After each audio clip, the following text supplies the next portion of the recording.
रौनकपुर गांव में गंगा अपनी जुड़वा बेटियां रानी और मुस्कान के साथ रहती थी। रानी और मुस्कान बहुत छोटी थी, तभी उसके पिता का देहांत हो गया था।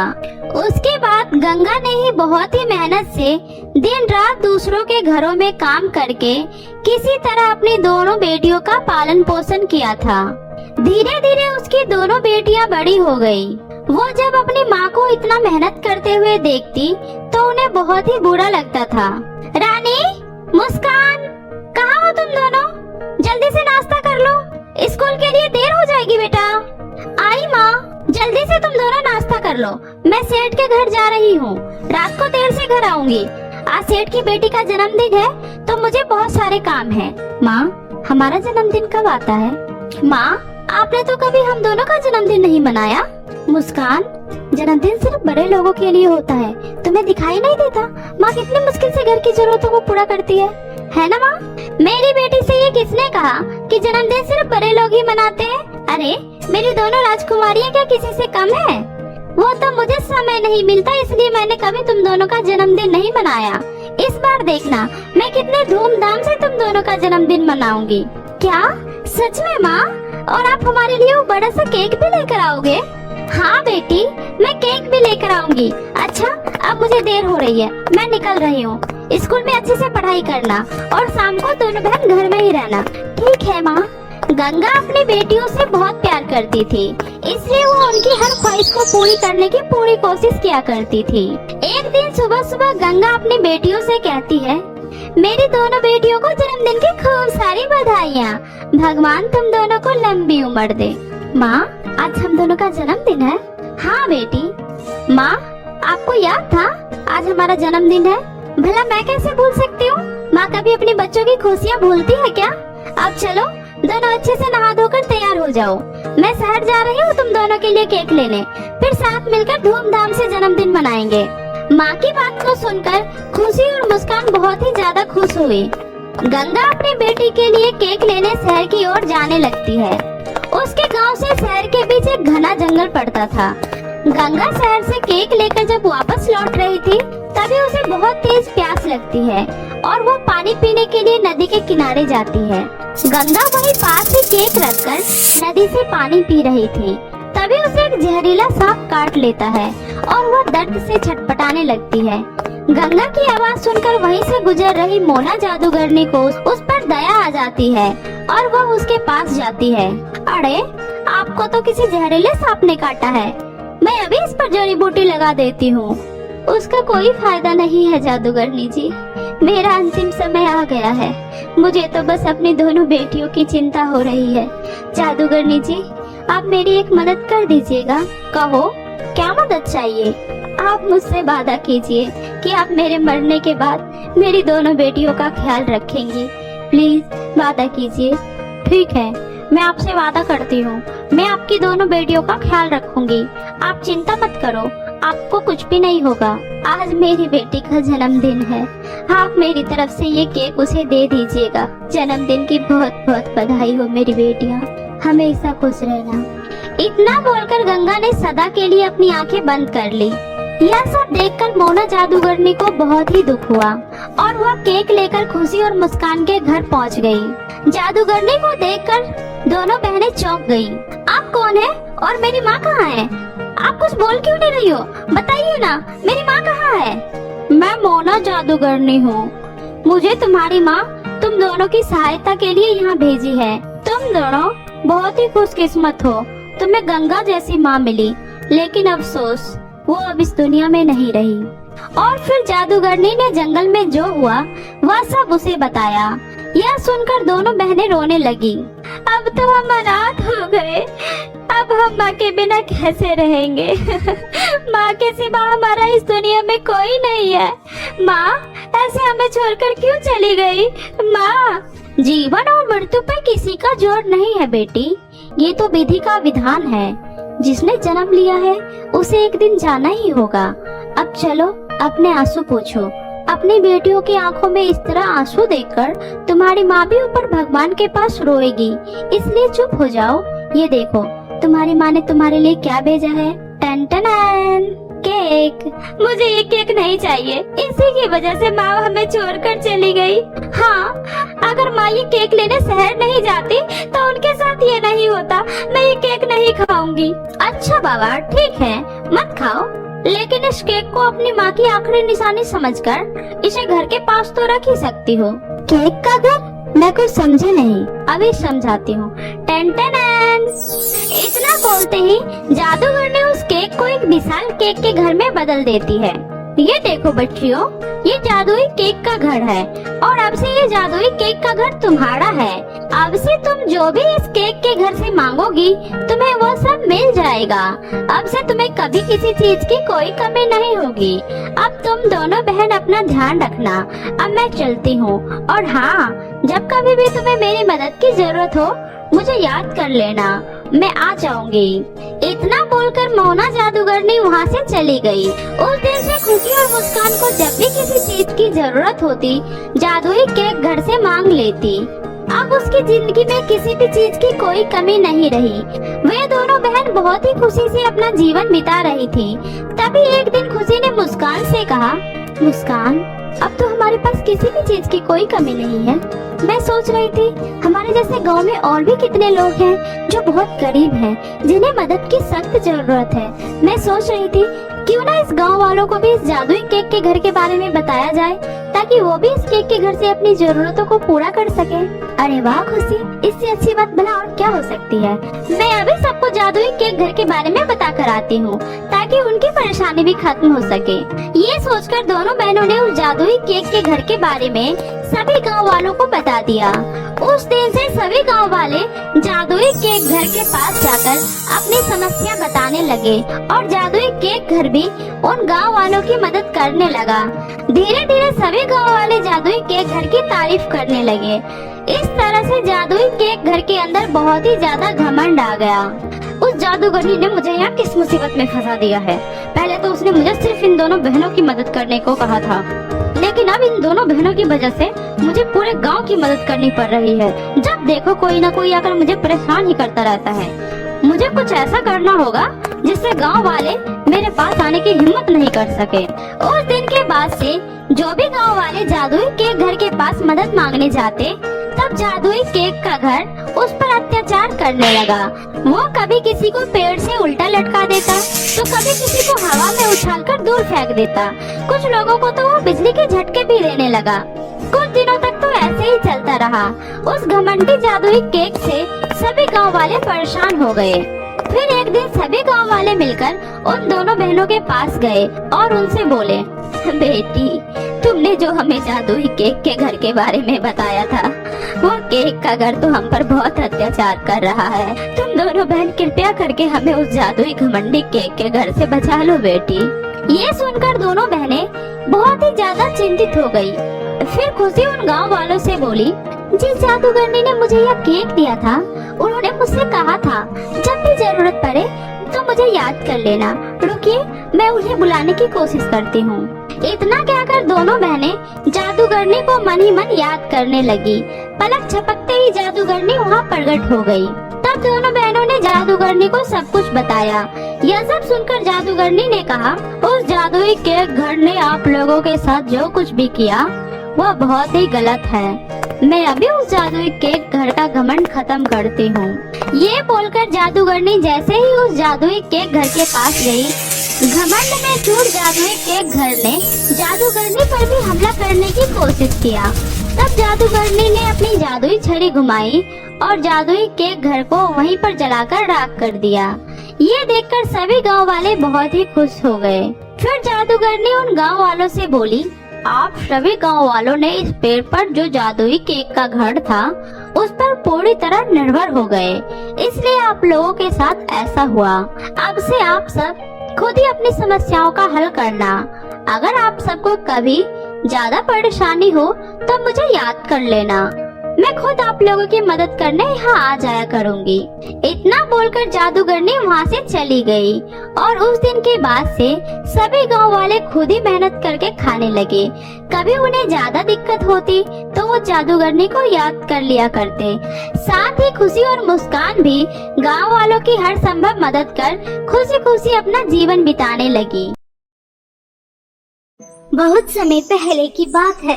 उदयपुर नामक गांव में एक बहू नैना रहा करती थी। नैना स्वभाव की बहुत अच्छी थी, लेकिन नैना थोड़ी सांवली थी और उसके चेहरे पर कुछ निशान थे, जिस वजह से नैना को अपने ससुराल में बिल्कुल भी प्यार नहीं मिलता था। हमेशा उसे बहुत कुछ सुनना और सहना पड़ता था। नैना की एक ननद थी संजना। संजना हमेशा नैना को बहुत ज्यादा परेशान करती थी।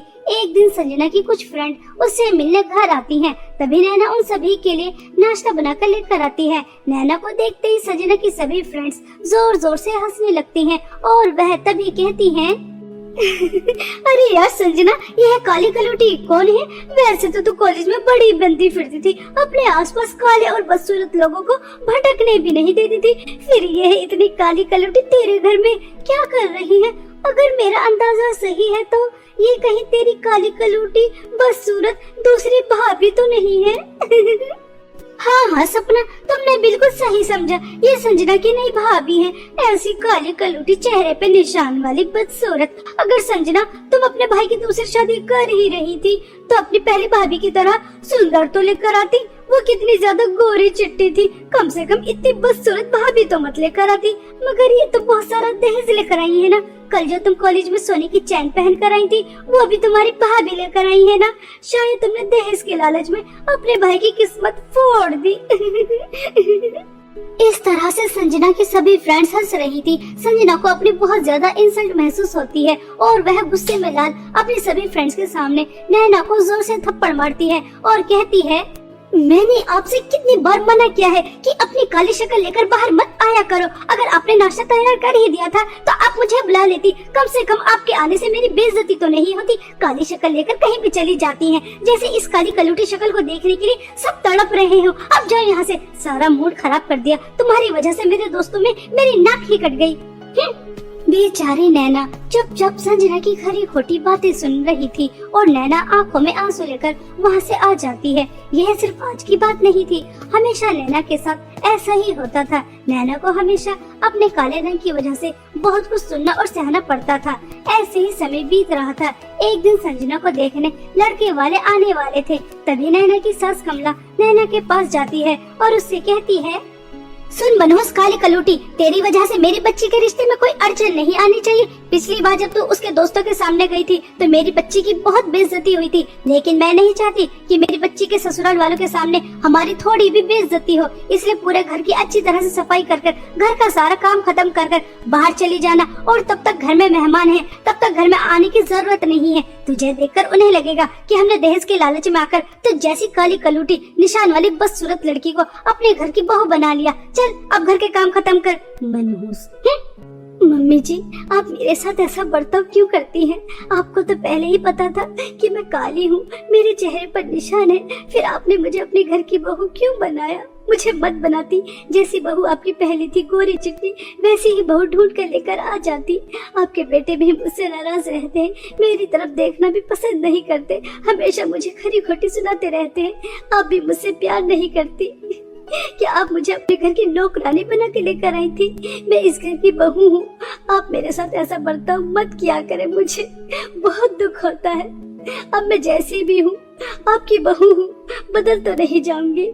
अरे वाह काली कलूटी, तू तो बहुत जल्दी भूल गई कि मैंने तुझे अपने घर की बहू क्यों बनाया। चल मैं तुझे बता देती हूँ। एक तो फ्री में मुझे नौकरानी मिल गई, मेरे घर के सारे काम हो जाते हैं। दूसरी बात, तेरे बाप ने मुझे इतना सारा दहेज दिया था जिस वजह से हम ऐश कर रहे हैं, वरना क्या तूने मुझे पागल समझा है? तो जैसी काली कलूटी बदसूरत को अपने घर की बहू बनाती। चल अब अगर तेरा ये ड्रामा खत्म हो गया हो तो घर के सारे काम खत्म कर, मेहमान आने ही वाले होंगे। ऐसा कहकर कमला वहाँ से चली जाती है और वही दूसरी तरफ बेचारी नैना पूरे घर की अच्छी तरह से सफाई करती है, अच्छे अच्छे पकवान तैयार करती है और उसके बाद जैसे ही लड़के वाले आने वाले होते हैं घर से बाहर चली जाती है और एक गार्डन में जाकर बहुत रोती है।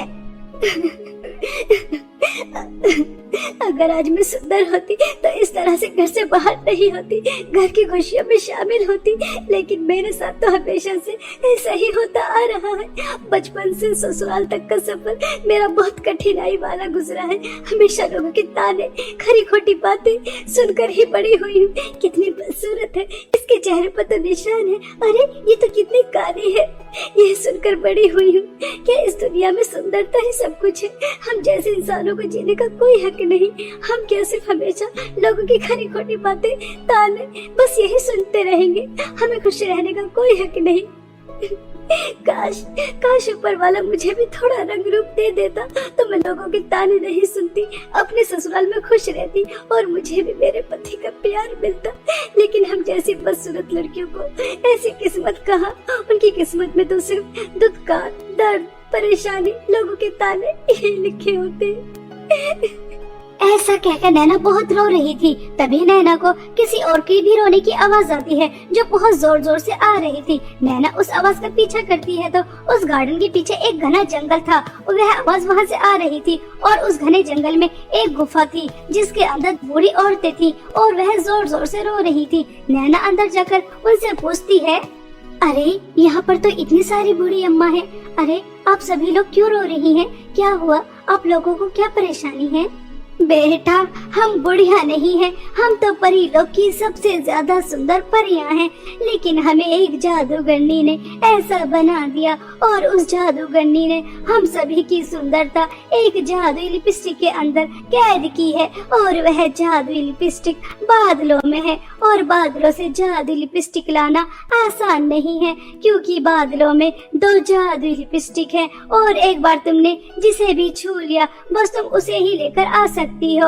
अब ये कैसे पता चलेगा कि जादुई असली लिपस्टिक कौन सी है जिसमें हमारी सुंदरता है? अगर कल तक हम परी लोग वापस नहीं गए तो बहुत बड़ा अनर्थ हो जाएगा। बेटा, क्या तुम हमारी मदद कर सकती हो? हम बहुत बड़ी दुविधा में फंसे हैं। हाँ हाँ अम्मा जी, मैं आप लोगों की मदद जरूर करना चाहूंगी, लेकिन मैं बादलों में कैसे जाऊंगी? नैना के इतना कहते ही तभी एक बूढ़ी औरत चुटकी बजाती है। बादलों में जाने के लिए सीढ़ियां बना देती है। नैना उन सीढ़ियों की मदद से बादलों में पहुंच जाती है और तभी उसे जादुई 2 लिपस्टिक नजर आती हैं। तभी एक जादुई लिपस्टिक से आवाज आती है, मुझे पता है कि तुम्हें यहाँ किसने भेजा है। देखो, अपना और मेरा समय बर्बाद मत करो, मुझे अपने साथ लेकर चलो। मैं ही असली जादुई लिपस्टिक हूँ, मेरे अंदर ही उन सभी परियों की सुंदरता है। लेकिन मैं सोच रही हूँ इन सब में तुम्हारा क्या फायदा? तुम्हें तो कुछ भी नहीं मिलेगा। तुम यह जादुई लिपस्टिक ले जाकर उन सभी परियों को दे दोगी मगर तुम्हें तो कुछ भी नहीं मिलेगा। अगर तुम मुझे अपने साथ लेकर जाती हो और उन परियों को मुझे नहीं देती तो तुम्हें मुझे लगाने का एक मौका मिलेगा और उन सभी परियों की सुंदरता तुम्हें मिल जाएगी। तुम दुनिया की सबसे सुंदर लड़की बन जाओगी। जल्दी जल्दी मुझे अपने साथ लेकर चलो। नहीं नहीं नैना, ये भ्रम है, धोखा है। जादुई असली लिपस्टिक मैं हूँ। जादूगरनी ने इसे लोगों को गुमराह करने के लिए रखा है। तो मुझे हाथ लगाओ, मुझे अपने साथ लेके चलो। मैं ही असली जादुई लिपस्टिक हूँ, मेरी बात का भरोसा करो। नैना कुछ समय के लिए दुविधा में फंस जाती है कि असली जादुई लिपस्टिक कौन सी है। तभी वह अपनी आंखें बंद करती है और वह फैसला कर लेती है कि असली जादुई लिपस्टिक कौन सी है। तभी वह दूसरी जादुई लिपस्टिक को हाथ लगाती है। नैना के हाथ लगाते ही पहली जादुई लिपस्टिक गायब हो जाती है और वह दूसरी जादुई लिपस्टिक लेकर सभी परियों के पास आ जाती है और वह सभी परियां एक एक करके वह जादुई लिपस्टिक लगाती हैं तो वह दोबारा से परियां बन जाती हैं। तभी एक परी नैना से कहती है, अरे वाह नैना, आज तक जो किसी ने नहीं किया वह तुमने कर दिखाया। तुम्हें कैसे पता चला कि जादुई असली लिपस्टिक कौन सी है? परी जी, मेरी माँ हमेशा समझाती थी, अगर आपको कोई किसी चीज का लालच दे रहा है इसका मतलब वह झूठा है, मतलबी है, वह आपको लालच देकर फंसा रहा है। बस जैसे ही पहले जादुई लिपस्टिक ने मुझे सुंदरता का लालच दिया तभी मैं समझ गई कि असली जादुई लिपस्टिक कौन सी है। सच में नैना, तुम बहुत अच्छी हो। तुम्हारा दिल बिल्कुल शीशे की तरह साफ है, इसमें कोई छल कपट नहीं है। तुम बिल्कुल भी लालची नहीं हो, तभी तो तुमने बादलों के 2 जादुई लिपस्टिक के बीच में सही चयन किया। अगर तुम सुंदरता के लालच में आ जाती तो तुम असली लिपस्टिक कभी भी नहीं लेकर आ पाती। हमें अपनी जादुई शक्ति से पता चला है कि तुम्हारे रंग रूप की वजह से तुम्हारे ऊपर कितना जुल्म और अत्याचार होता है, लेकिन अब नहीं। आज से यह जादुई लिपस्टिक तुम्हारी है। हमें जो चाहिए था वह हमें मिल गया। और हाँ, यह जादुई लिपस्टिक कभी भी लालची या बुरे लोगों के हाथ में नहीं लगनी चाहिए क्योंकि बादलों की जादुई लिपस्टिक हमेशा अच्छे लोगों के ही काम आती है, लालची या बुरे लोगों के नहीं। ठीक है बेटा? परी की बातें सुनकर नैना बहुत ज्यादा खुश हो जाती है और सभी परियां बादलों की जादुई लिपस्टिक नैना को देकर परी लोग चली जाती हैं। परियों के जाने के बाद नैना वह जादुई लिपस्टिक जैसे ही लगाती है तो वह बहुत ही ज्यादा सुंदर हो जाती है, बिल्कुल परियों की तरह। खुद को इतना ज्यादा सुंदर देखकर नैना बहुत ज्यादा खुश होती है। अरे वाह, मैं इस जादुई लिपस्टिक की वजह से कितनी ज्यादा सुंदर हो गई। अब मुझे मेरे ससुराल में सम्मान मिलेगा, सब मुझसे प्यार से बातें करेंगे, मेरे पति भी मुझसे नाराज नहीं रहेंगे। मुझे तुरंत घर जाना चाहिए। आज मैं बहुत ज्यादा खुश हूँ। नैना खुशी खुशी घर चली जाती है। नैना को देखते ही संजना, कमला, नैना का पति सूरज चौंक जाते हैं कि इतनी ज्यादा सुंदर लड़की कौन है और इनके घर में क्या करने आई। तभी संजना नैना से कहती है, अरे तुम कौन हो? मम्मी, यह लड़की कितनी ज्यादा सुंदर है। ऐसा लग रहा है जैसे मैं सपनों में परियों को देखती थी, बिल्कुल वैसे ही, बिल्कुल परियों की तरह सुंदर। तुम कौन हो? किससे मिलने आई हो? तुम्हें किससे मिलना है? संजना दीदी, मैं कोई परी नहीं हूँ, बल्कि मैं आपकी भाभी नैना हूँ। नैना? नैना तो इतनी काली कलूटी बदसूरत थी, अचानक इतनी ज्यादा सुंदर कैसे हो गई? मम्मी जी, मुझे परियों ने जादुई लिपस्टिक दी, जिसे लगाते ही मैं इतनी ज्यादा सुंदर हो गई। अब तो आप मुझे काली कलूटी बदसूरत नहीं कहेंगी, मुझसे प्यार से बात करेंगी। मम्मी, रात बहुत ज्यादा हो गई, मुझे नींद आ रही है, मैं सोने जा रही हूँ। सुबह जल्दी उठकर आप सभी के लिए नाश्ता भी तो बनाना है। ऐसा कहकर नैना सोने के लिए चली जाती है और बादलों की जादुई लिपस्टिक छुपाकर कहीं रख देती है, ताकि फ्यूचर में कभी किसी को जादुई लिपस्टिक की जरूरत पड़े। लेकिन उससे पहले वह किसी भी लालची इंसान के हाथ न लगे, इसलिए वह बहुत अच्छी तरह से उसे छुपाकर रख देती है। वहीं दूसरी तरफ नैना को इतना ज्यादा सुंदर देखकर संजना की रातों की नींद उड़ जाती है और वह एक दिन सोचती है, जब इतनी काली कलूटी बदसूरत दिखने वाली लड़की इतनी ज्यादा सुंदर हो सकती है, बिल्कुल परियों की तरह, मैं तो पहले ही कितनी ज्यादा सुंदर हूँ। अगर जादुई लिपस्टिक मैंने लगा ली तो मैं न जाने कितनी ज्यादा सुंदर हो जाऊंगी। मुझे वह जादुई लिपस्टिक चुराकर लगा लेनी चाहिए। हाँ, यह ठीक रहेगा। ऐसा सोचकर संजना जादुई लिपस्टिक ढूंढने के लिए नैना के रूम में चली जाती है, लेकिन संजना को इतनी आसानी से बादलों की जादुई लिपस्टिक नहीं मिलती। बहुत मुश्किलों के बाद संजना को वह जादुई लिपस्टिक मिल जाती है और वह खुशी खुशी अपने रूम में लेकर आ जाती है। लेकिन जैसे ही संजना बादलों की जादुई लिपस्टिक लगाती है तो वह बहुत ही ज्यादा बदसूरत हो जाती है। खुद को इतना ज्यादा बदसूरत देखकर वह जोर जोर से रोने लगती है, लेकिन अब कुछ नहीं हो सकता था। उसे उसके लालच और बुरे स्वभाव की सजा मिल जाती है। अगले दिन कमला अपनी बेटी को इतने ज्यादा बदसूरत देखती है तो उसे भी बहुत ज्यादा दुख होता है।